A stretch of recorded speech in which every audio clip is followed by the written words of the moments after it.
Pemerintah kembali melarang masyarakat agar tidak mudik Lebaran tahun ini. Hal ini dilakukan guna mencegah penularan COVID-19 agar tidak kembali melonjak di tanah air.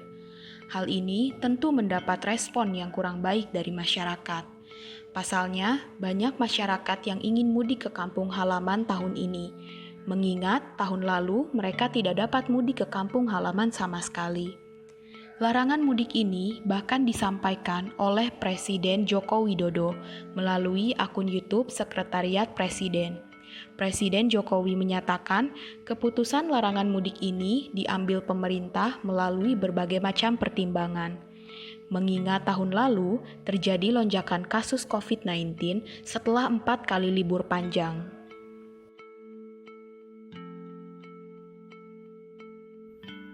Ramadan tahun ini adalah Ramadan kedua di tengah pandemi COVID-19 dan kita masih harus tetap mencegah penyebaran wabah COVID untuk tidak lebih meluas lagi. Untuk itu, sejak jauh-jauh hari, pemerintah telah memutuskan untuk melarang mudik pada Lebaran kali ini. Dan keputusan ini diambil melalui berbagai macam pertimbangan. Meski telah dilarang, namun banyak masyarakat yang nekat melakukan mudik Lebaran lebih awal. Hal ini terlihat dengan ramainya terminal bis Kampung Rambutan di Jakarta Timur oleh pemudik. Petugas di terminal bis Kampung Rambutan hanya meminta surat keterangan bebas COVID-19 dari calon penumpang sebagai syarat agar dapat masuk ke dalam terminal, baik itu hasil tes swab PCR maupun hasil tes Ginos. Karena banyaknya masyarakat yang ingin mudik ke kampung halaman, hal ini membuat tiket bis antar kota habis dalam hitungan menit. Sayangnya, masih banyak calon penumpang yang abai protokol kesehatan ketika berada di terminal.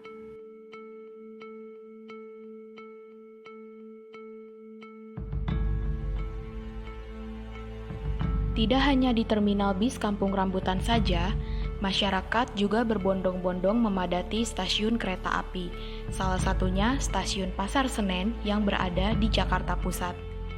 Tidak sedikit masyarakat yang memilih mudik Lebaran lebih awal menggunakan kereta api.